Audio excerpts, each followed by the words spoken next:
Hello, everyone. My name is Rebecca Morton. My pronouns are she, her. I am the Director of Artist and Studio Programs here at Baltimore Clayworks, and we are thrilled that you all have joined us. I would like to acknowledge that I am joining from my office located on Piscataway and Susquehannock land, currently known as Baltimore, Maryland. It is my pleasure to welcome you to our virtual studio tour given today by Patrick Bell. Patrick is a sculptor from Pittsburgh, Pennsylvania, who currently teaches at MICA, the Community College of Baltimore County, Baltimore School for the Arts, and Baltimore Clayworks. Their latest works raise questions about mental illness, identity, medicine, as well as maladaptive and destructive self-soothing strategies.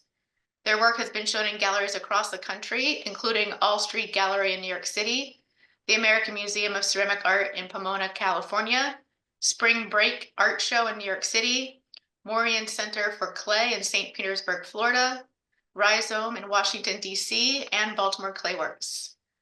For more information about our artist talks, please visit our virtual library at baltimoreclayworks.org and tune in for our next artist talk on Tuesday, March 18th with J. Sally Carrington from 1:30 to 2. They will be sharing how the Nyberg Grant helped to support their recent residency at Centola House in Centola, British Columbia.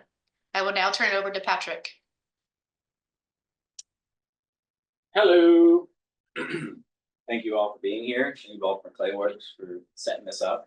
I got a lot of different stuff going on in the studio right now, so I don't unless I have like a particular order that I'm going with this. I figured I'd go maybe chronologically. There's some work here that I think it was about 2 years ago, maybe that last studio tour was. So even some of the earlier stuff that might be like a year and a half old, probably wasn't talked about then. So we'll talk a little bit about the progression of things.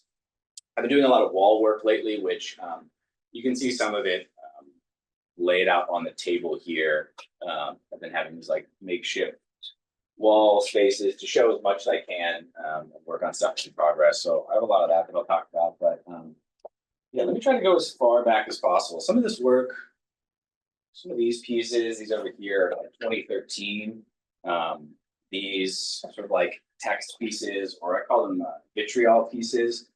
These two are 2023, maybe early last year. They were in the last New Kids on the Block, that residency show. And so I was, back then I was talking about, kind of like a liminal space, this kind of like cloudy headed spaces, not able to sort of gather your thoughts. I made a lot of these like speech bubbles or thought bubbles.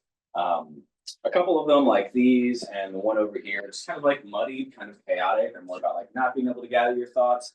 There's a few, this one and another that are kind of, they have these like Grawlix on them, which are just kind of those like cartoon swears on them.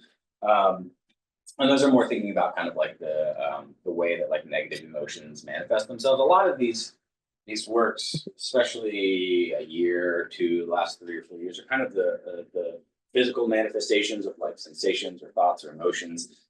And so I made this series, again, this kind of like a manifestation of just kind of cloudy headedness, or for those ones, the Grawlix ones, the vitriol ones, they're more about the way that kind of like negative self-thoughts or feelings or just negative times kind of manifest them outwardly and sometimes unfortunately to other people.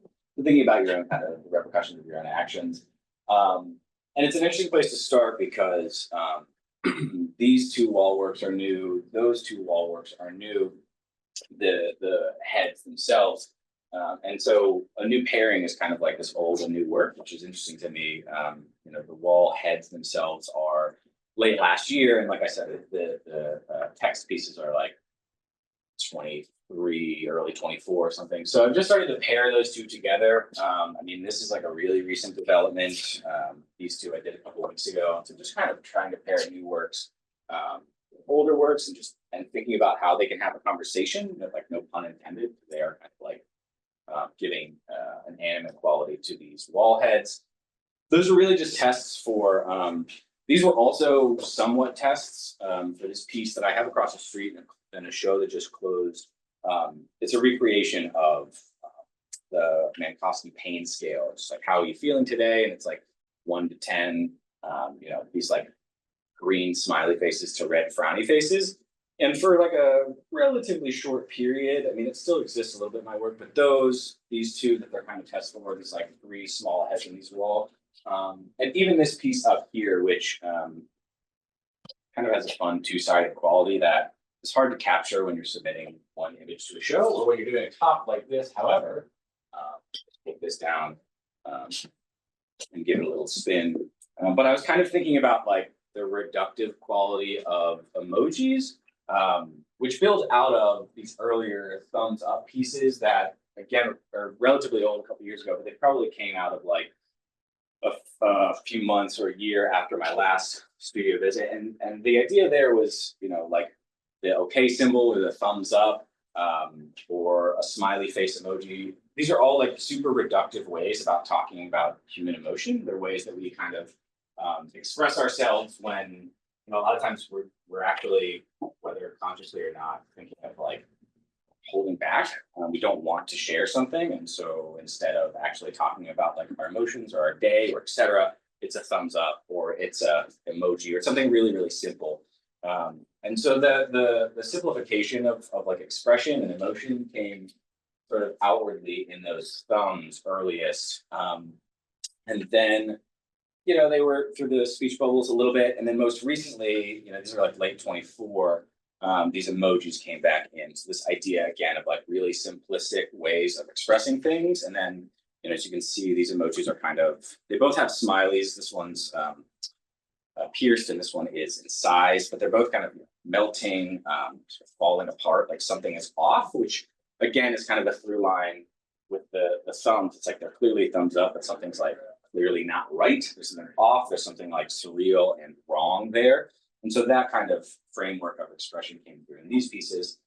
And again, all of these were kind of tests or working things out for the piece across the street, which is basically these heads on like a 6-foot board that has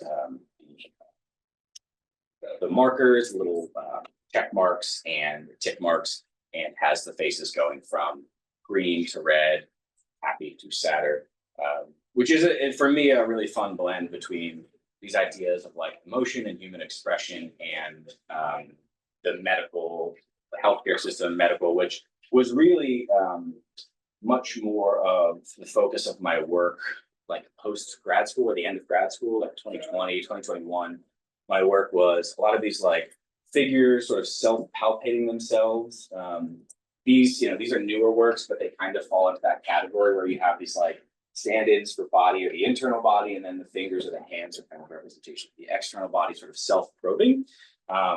Those works came out of these like sensations that still exist to a lesser degree, but are have been unable to be diagnosed personally. And so the idea there is that like if you can't find a place or a thing or a spot where these sensations come from, I can make my own and make these sort of amorphous organs as representations for like the site of those sensations. So the work was like really medical. It was more a little bit about the healthcare system, like 2017, 18.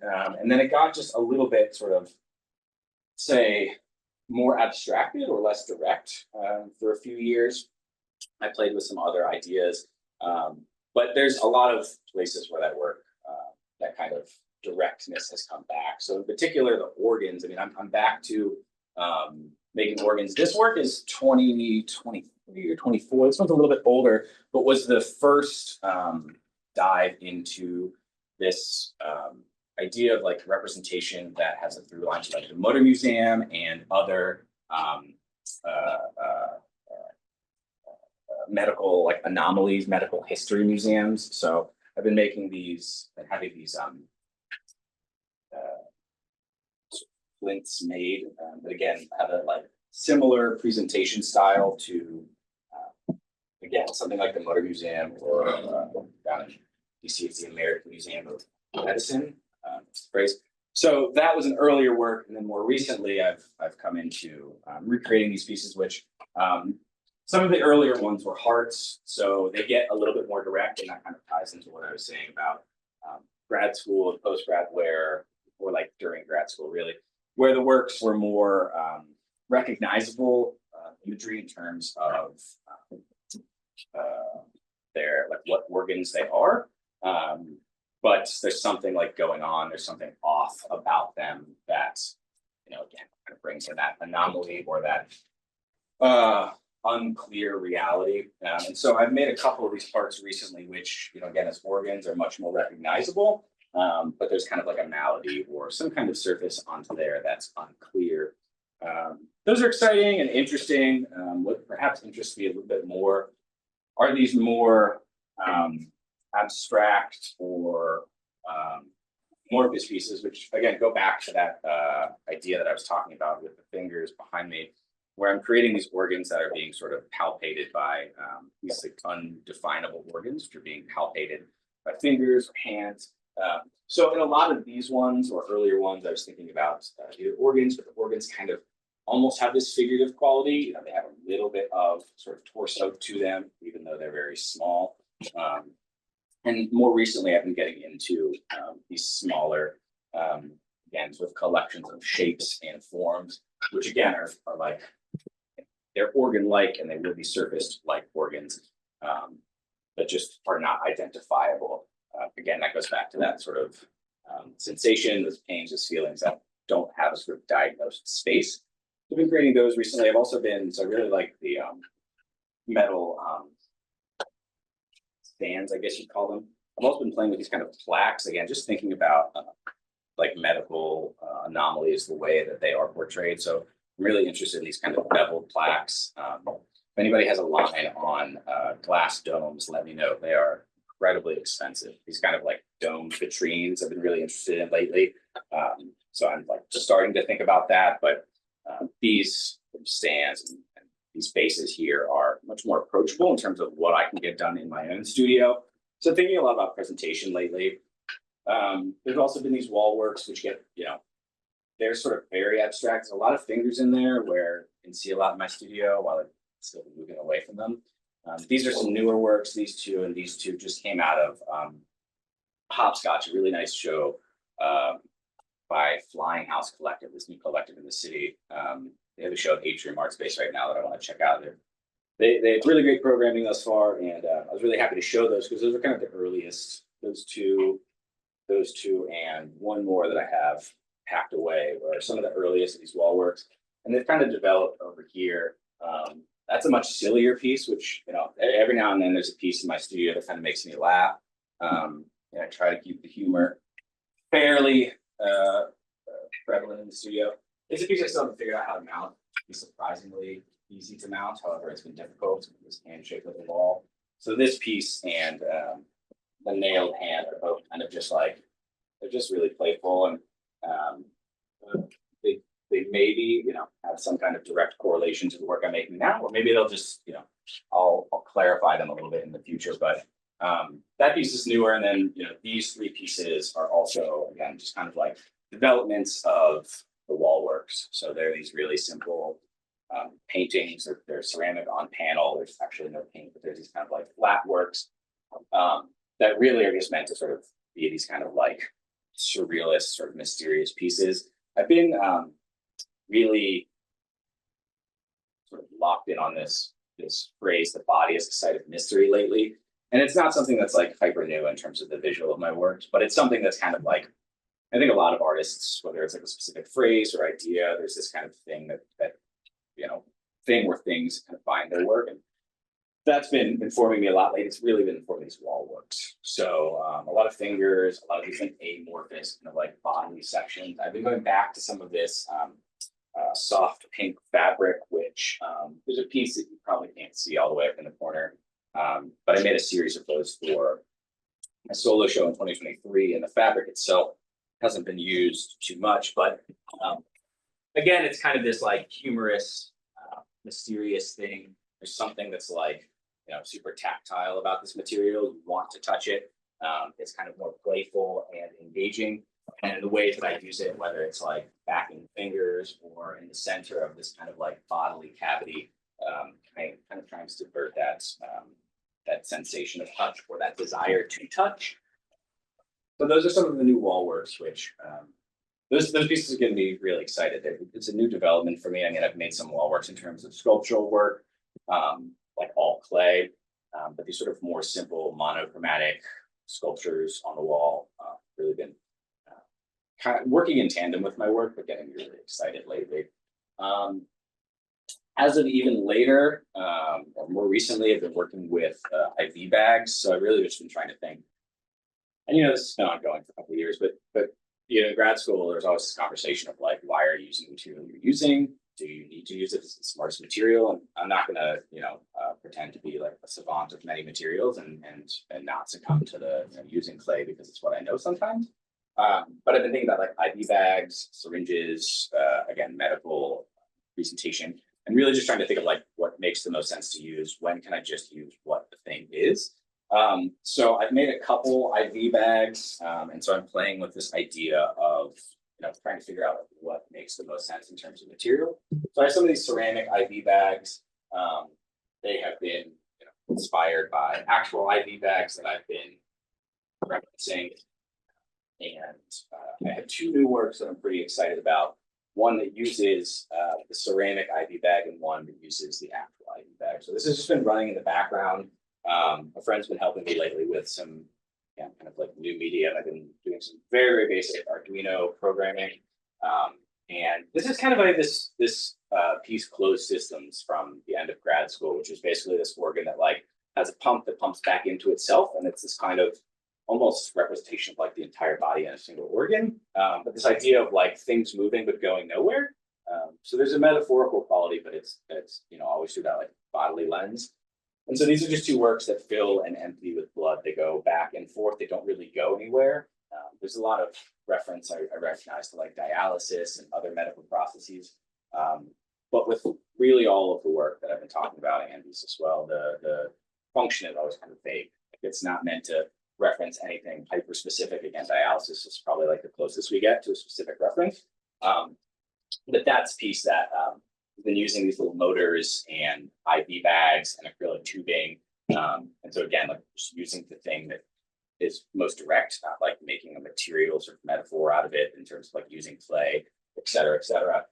This is one of the IV bags that I'm more excited about. The rest of them are sealed, and this one, well, the rest of them are sort of solid in terms of you can't see the interior, whereas this one is not. So it's glazed on the interior, and there's going to be water that moves through it. That's still in progress, as is this one. I still need to figure out some housings for this, and then working on some like porcelain casings, really simple things that will go on the wall.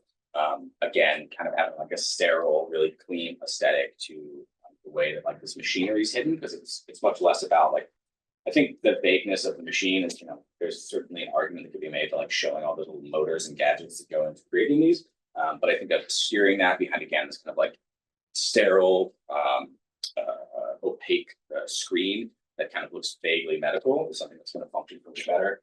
So the housing for both of those is still going, and I still need to wrap up that IV bag with the plexi on the front. But those are sort of the most new pieces in terms of like what I'm really thinking about a lot in my studio. Those plus the organs, the presentations, the stands, those ones, the hearts and the new organs. Those are really what I've been thinking about the most lately. I had a series of these torso pieces that I really liked. I've been making these for a while. One of them is in a show right now. I think a few of them are in my storage space too. So I've been making these for like 2 or 3 years now. And so I'm just wrapping up some of these work in terms of glaze. This was probably one of the earliest ones. And so again, these kind of bodies, amorphous forms, these are more referential sort of torsos, but they have that kind of conversation about the internal body. They have the folds and the sort of fleshiness. Some of the later ones start to develop these kind of like drips to them. So like it's kind of a combination of 2 different textures. But another one of these, there's 2 of these in the show right now. This one's finished. I've got one over here that I need to fire. So kind of wrapping up those. I do like how they relate to the full torso a little bit more than these kind of like scaled down versions. But these were also a big shift for me too, because a lot of my work, I'm a big fan of like Gustin and Color Pink for its sort of bodily relationship and also its relationship with that artist. But a lot of my works were really kind of like bodily, and it was almost getting into like a gory, like horror type thing, which I don't want to just discuss people for the sake of discussing. I really don't want to discuss them at all. Works like this maybe are sort of too close to home. And so These are really interesting works because they started to shift me away from that color palette. I mean, the first one ended up being this sort of like bubblegum pink, which I use on a lot of my pieces, which is maybe a little bit more bodily. But I moved into blues, yellows, blacks, purples. I've got the same base glaze that I just color in a couple different ways. But you can see that on some of these sort of bust forms. This is the black, this is the purple. So again, one of these is in the show right now, so there's 3 of them. But it was really interesting to start these torso pieces because they sort of took me away from that color palette that was like a little bit limiting, and has led me in, a couple directions to color palette that's a little bit more like playful and inviting and sort of invites the viewers to come in and engage with the piece in a way that might not if it felt too bodily, and also kind of almost the elimination of color with these really monochromatic pieces. So I've been trying to push that aspect of surface a lot in my work. I am kind of a sucker for glaze testing, so I try not to spend too much of my time doing that. I pulled out a couple of my more recent tests, the sort of organs that I've been working on lately. So, hard to see, but some examples of some of the newer surfaces that I've been working on. I try to sort of balance my time between spending too much time glaze testing and actually making the work. But it's also helpful because a lot of these pieces, maybe not so much the recent ones, but all the fingers in those, that hand over there, a lot of pieces in sort of recent history for me have been painted. All of these thumbs are painted. So I'm really trying to figure out, again, what makes the most sense and what's just like forcing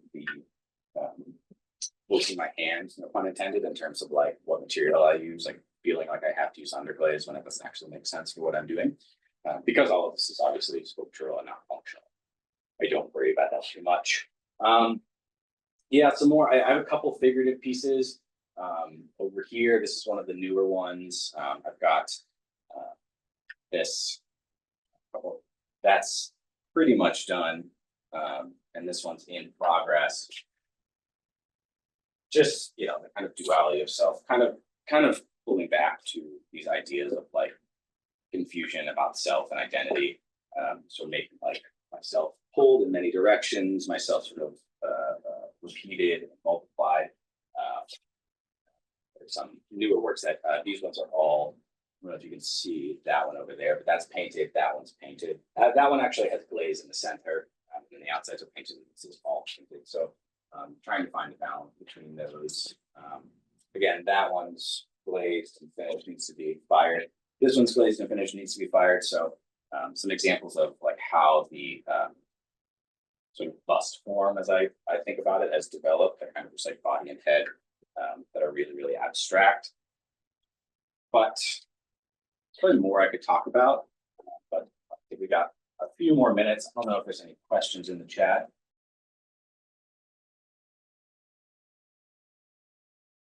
All too often. Actually, a lot of these recent tests, I haven't really had any success with singular firing. So this is like 3 firings. This is 2 firings. I really try to keep it to an intentional quality. This one's funny too. This was wood fired and I really did not like how it turned out. So I refired it to a low temperature. I didn't really know how well it was going to take. It did decent. It's not my favorite piece in the world, but and it lost a lot of this sort of wood fired character, but I wasn't too worried about that. In general, I try to keep it to 1. I'm trying to think of an example. This one was fired twice. I think both of these were fired twice. Like just sometimes with the crawling glazes and the textured glazes, they just to get to the place where I want them to be, they need a layering. This one was also fired twice or 3 times. So there's sometimes definitely plenty of times where I'm firing multiple times and I don't want to. And there's other times like these test tiles and some of these pieces like this one where I knew it was going to take 2 firings because that's just like what the surface is. I can't just apply 2 glazes and fire it. I have to apply it, fire it, and then a lot of times it's with the textured glazes where I'll like fire the textured glaze and then inlay inside of it. So yeah, there's a mix of pieces that I'm like, dang, I have to fire again, and pieces that I know going in are going to have to fire multiple times.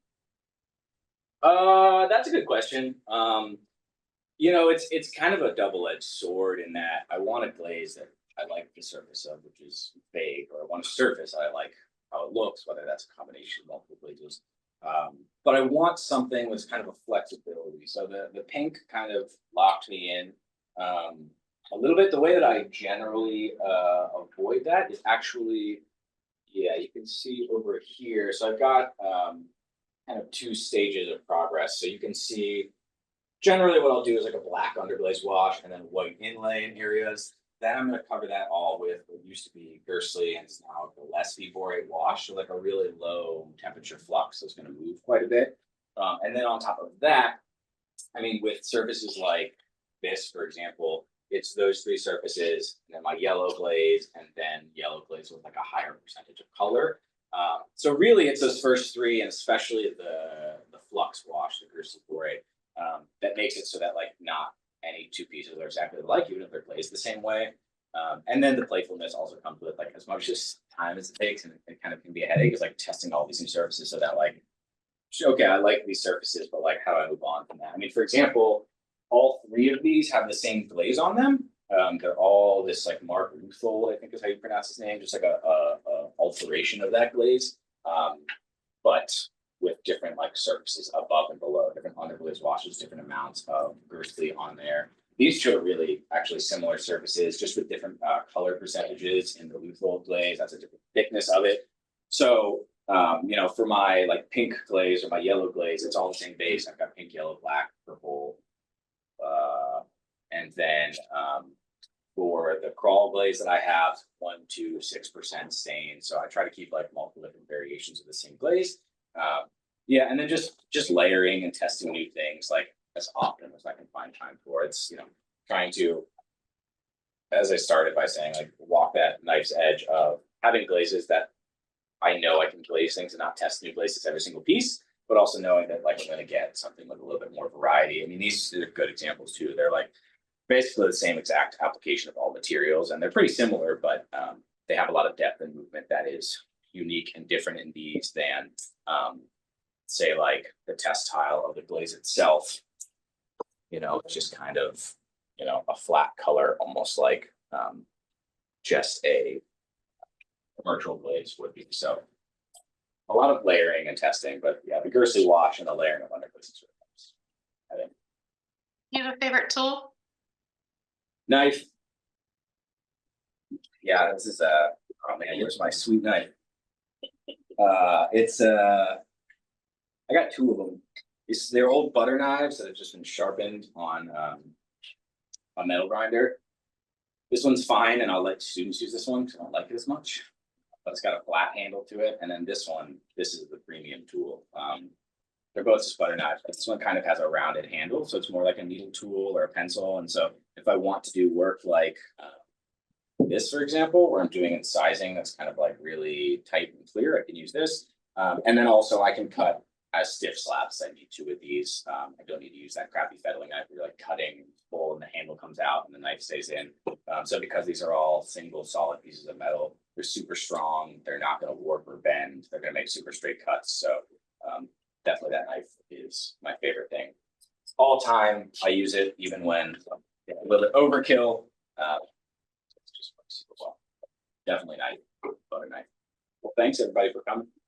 Appreciate y'all being here and listening to what I got going in the studio.